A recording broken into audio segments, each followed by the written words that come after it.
अस्सलाम वालेकुम। आज मैं आपके लिए शलजम गोश्त की ऐसी लाजवाब रेसिपी लेकर आई हूँ कि इसका जायका एक बार चख लिया ना तो सारी ज़िंदगी भूल नहीं पाएंगे। इतना गज़ब का ये सालन बन के तैयार होता है ना कि आप इसको मांग मांग के खाएंगे। पेट तो भर जाएगा लेकिन नीयत नहीं भरेगी। ये वो सब्जी है जो बिल्कुल घर के सिंपल मसालों में ही बहुत मज़े का जायका देती है। तो चलें देख लेते हैं हमने इसको बनाना किस तरह। बिस्मिल्लाहिर्रहमानिर्रहीम। सबसे पहले तो कढ़ाई में लेंगे कुकिंग ऑयल और इसमें शामिल कर देंगे एक मीडियम साइज का बारीक कटा हुआ प्याज को हम गोल्डन कलर आने तक फ्राई करेंगे। और साथ ही आपसे गुजारिश है, अगर आप मेरे चैनल पे नए हैं तो मेरे चैनल को सब्सक्राइब कर दें, वीडियो को भी लाइक कर दें, बेल आइकन को ऑन कर दिया करें ताकि आपको हर नई आने वाली वीडियो का नोटिफिकेशन मिलता रहे।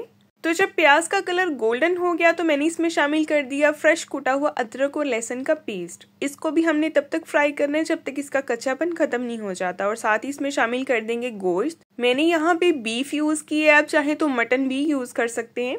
तो अच्छे से इसको मिक्स करेंगे और अच्छी तरह से हमने जो है इसको भून लेना है, ठीक है। और मेरे व्यूवर्स मुझे किस किस सिटी से किस किस कंट्री से वॉच कर रहे हैं मुझे फीडबैक में लाजमी बताया करें, कमेंट किया करें आपको मेरी रेसिपीज कैसी लगती हैं।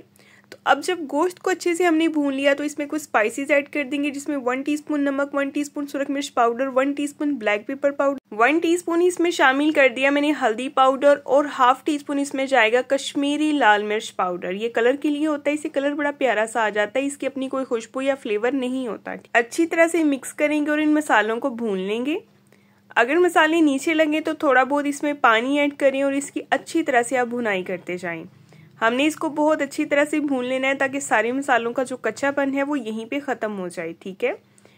और अब इसमें शामिल कर देंगे जी हम टमाटर जो हैं 2 बड़े साइज़ के टमाटर हैं, इनको मैंने इस तरह से काट लिया है। और साथ ही इसमें 2 से 3 मोटी मोटी सी कटी हुई हरी मिर्चें ऐड कर देंगे।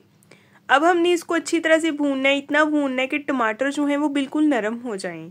अगर आप इस तरीके से एक बार शलजम गोश्त बनाएंगे ना तो अगर आपके घर में बच्चे या बड़े शलजम गोश्त नहीं भी खाते ना, इंशाल्लाह वो भी खाएंगे। ये इतना टेस्टी बन के तैयार होता है।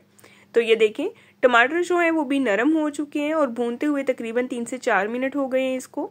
और अब इसमें शामिल कर देंगे पानी इतना डालना है जिसमें गोश्त अच्छी तरह से गल जाए।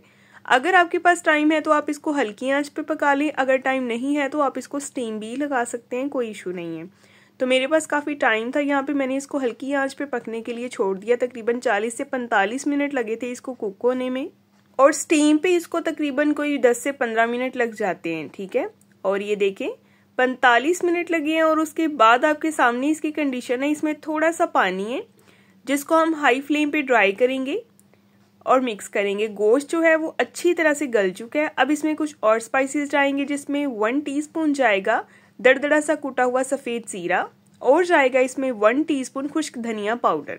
मिक्स करेंगे अच्छी तरह से और अब इस मसाले को हम अच्छे से भून लेंगे। फ्लेम हाई करेंगे ताकि इसमें जितना भी एक्स्ट्रा पानी है वो ड्राई हो जाए। अगर आप इसके अलावा भी और भी मज़े की टेस्टी रेसिपीज़ देखना चाहते हैं तो मेरे चैनल पे विजिट करें, वहाँ पे आपको ढेरों ढेर रेसिपीज़ मिलेंगी। और ये देखिए जी गोश्त को हमने अच्छी तरह से भून लिया। जब ऑयल सेपरेट हो जाए तो हमने इसमें शामिल कर देनी है शलजम एक ऐसी सब्जी है जिसके अंदर खुद ही बहुत पानी होता है, इसमें पानी डालने की ज़रूरत ही नहीं पड़ती, ठीक है।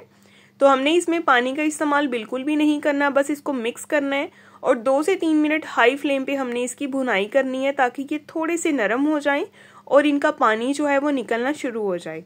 तो ये देखें आपके सामने इसकी कंडीशन है, इसने पानी छोड़ना शुरू कर दिया सब्जी ने।